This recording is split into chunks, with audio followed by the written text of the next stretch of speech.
Allez, c'est bientôt les vacances et maintenant que mes obligations étudiantes sont remplies, je peux enfin me consacrer à vous, mon cher public. Et bien que la période se prêterait parfaitement à un petit film de Noël, je dois bien vous dire que j'ai eu du mal en fait à trouver un film d'art martial traitant de Noël.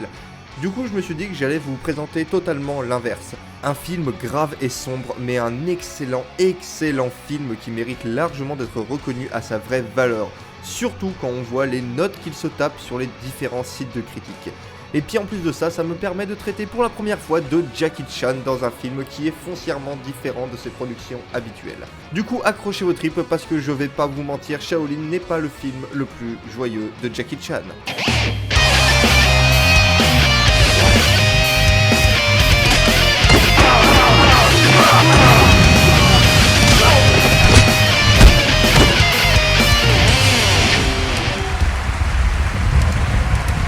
Je t'emmerde, Merteuil, et tu vas me le payer. Shaolin, réalisé en 2011 par Benin Chan, et avant que vous vous demandez, non, aucun lien de famille avec Jackie. De toute façon, la Chine ayant à peu près une centaine de noms de famille pour 1,3 milliard d'habitants, forcément t'as vite fait le tour. Bref, Shaolin raconte donc l'histoire du monastère Shaolin, célébrissime monastère reconnu dans le monde entier pour son kung-fu Shaolin, phare des arts martiaux chinois qui a connu au cours de sa longue histoire un sacré paquet de destruction et de reconstruction. Et c'est justement durant une période troublée pour les moines et le pays que le film pose son intrigue. Comme nous le dit le panneau d'intro, nous sommes un petit peu avant la naissance de la République populaire de Chine, et les occidentaux en sont encore à tenter de piller tout ce qui est possible de piller. Bref, en plein milieu des guerres de l'opium quoi. Période qui nous aura donné quand même un sacré paquet de films chinois. Le film nous fait de toute façon comprendre dès le début l'état du pays avec un plan d'ouverture montrant les moines secourant les blessés d'un champ de bataille. Alors qu'un haut gradé défait vient chez eux pour demander refuge, ils sont confrontés alors au général Wu. Arrogant et prétentieux, il n'a que faire de la sainteté du lieu ni de la dévotion de ces hommes qui d'eux-mêmes offrent leur protection et leurs soins à qui les demande. Mais malgré la sagesse de l'abbé du monastère qui tente de prévenir toute violence, 阿弥陀佛，佛度有缘人，他来了，就算只剩一口气，我还是要救他。请施主慈悲为怀。 l'homme se fait abattre par le général arrogant. L'on suit alors ce général et sans vous spoiler, il va, suite à une trahison de son plus proche commandant, perdre tous ceux au quoi il tenait. Ce qui veut dire qu'il est désormais recherché par l'armée, que sa femme s'est barrée et qu'il a assisté impuissant à la mort de sa fille. Va alors pour notre personnage commencer une quête de rédemption, recueilli et guidé par le personnage de Jackie Chan incarnant le cuistot du temple. Le général va tout abandonner pour retrouver sa paix intérieure. Il prendra l'habit et intégrera le temple où petit à petit il se reconstruira et sera séduit par cette vie simple et humble. Mais bien évidemment nous sommes dans un film d'arts martiaux et les méchants vont bientôt, au-delà de menacer le temple, provoquer la mort de nombre d'innocents dans leur quête de pouvoir et de leur traque de leur ancien général. Mais ne croyez pas pour autant que les moines ne sont que des figurants répétant un mantra sans personnalité. Ils sont tous vraiment attachants et surtout le trio composé des deux moines et de leur chef, qui sont franchement drôles et très attachants, voulant avant tout faire le bien et glissant de ci de là quelques touches de comédie qui avec l'aide de Jackie Chan apporteront une lueur d'espoir au film. Et avant de commencer à parler en profondeur du scénario, des combats et du reste, on va juste commencer par la plus grande qualité de ce film que sont ses acteurs. Bordel de nom de Dieu, le level d'acting présent dans ce film. Je veux dire, tous les acteurs sont vraiment excellents et pour la plupart sont des immenses stars du cinéma asiatique. Comme par exemple le rôle principal interprété par Andy Lau qui se révèle être magistral. Surtout la scène de la mort de sa fille où le mec mérite purement et simplement un putain d'Oscar. 他不会死的，我求求你，救他吧，求求你，求求你，求求你，求求你，你快救他！奉上帝慈悲，你救他吧！他救不回来，我告诉你，你们谁也别想活！我一把火把少林寺给烧了，奉上帝救他！阿弥陀佛。 Mais même au-delà d'Andilo, tous les acteurs sont juste parfaits. Et je retiendrai surtout IU en abbé absolument dingue de sagesse et de justesse. Sans déconner, ce personnage, c'est à ça qu'aurait dû ressembler Hiro en live. Il est juste parfait du début à la fin. Mais au lieu de m'épandre sur chaque acteur, présentons comme il se doit nos fiers et intrépides combattants.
Jackie Chan, Jackie, combien de passions cet homme a-t-il provoqué?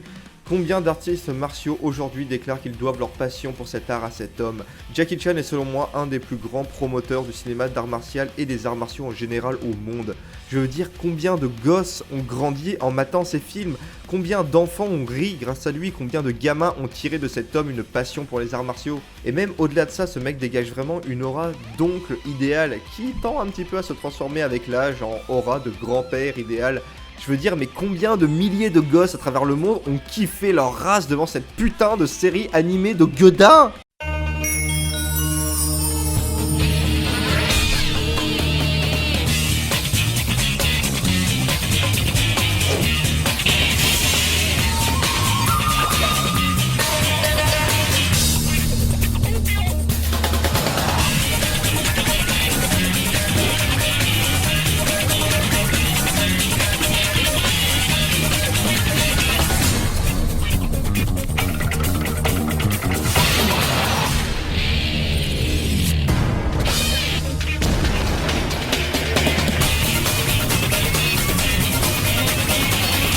Mais s'il y a bien un truc que l'on rattache à Jackie Chan, c'est bien au-delà de son célébrissime et génialissime kung-fu comique, c'est son humour et sa bonne humeur.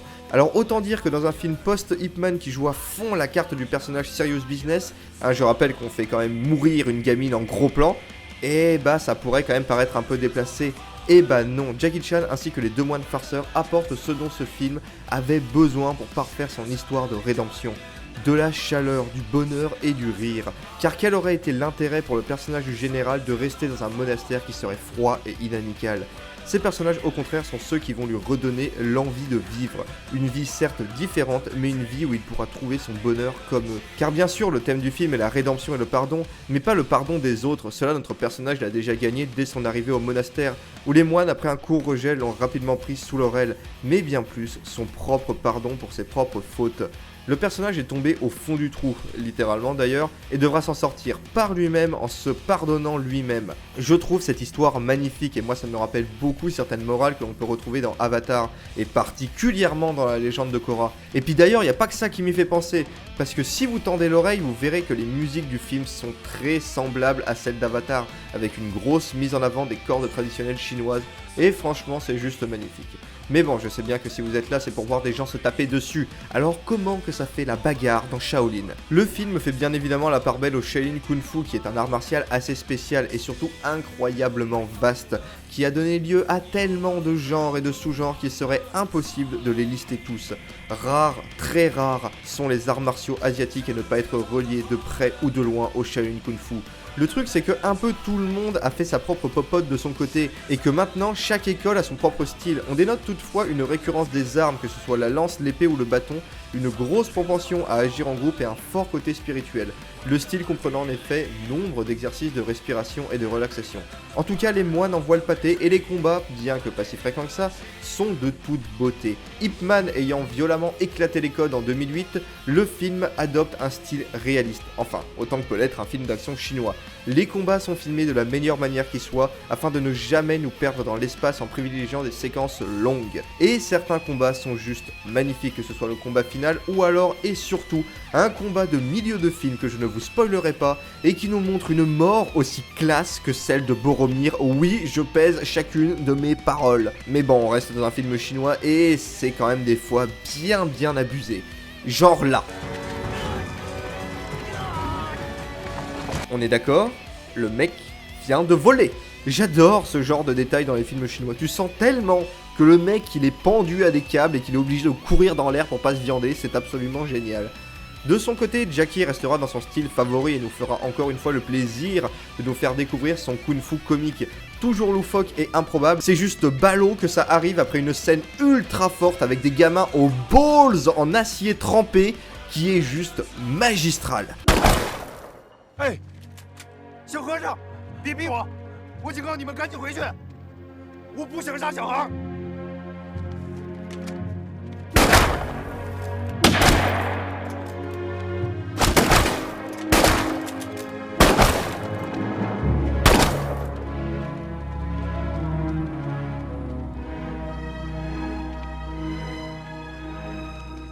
Mais si le film brille vraiment pour le coup au-delà de ses combats, c'est vraiment pour ses personnages et ses thématiques.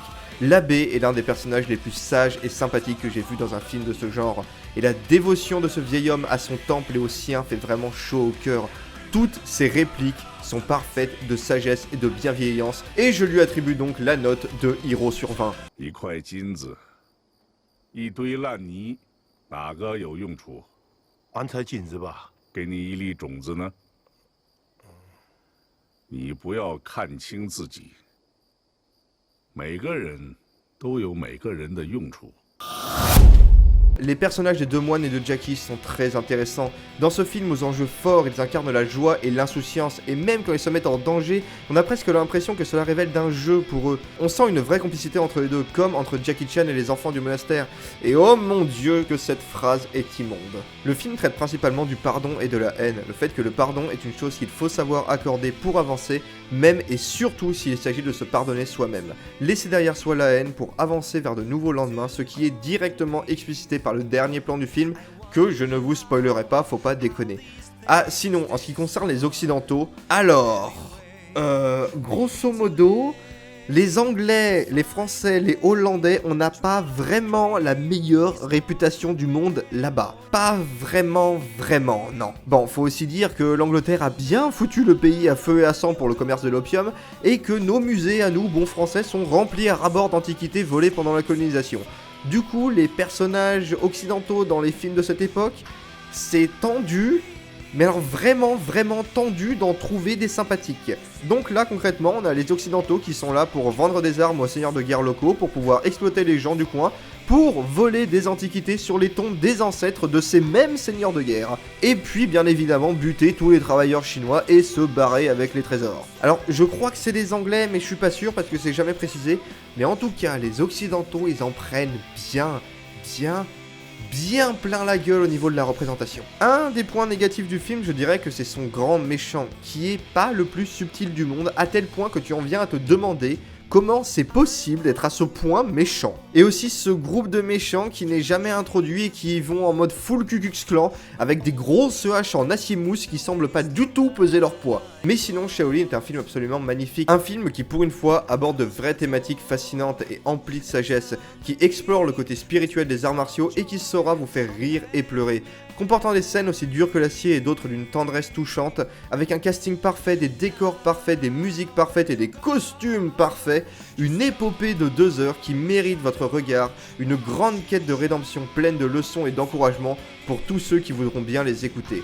Et bien évidemment, comme tous les films asiatiques, la VO est obligatoire pour profiter pleinement du jeu des acteurs. Quant à moi, je vous dis à bientôt et salut.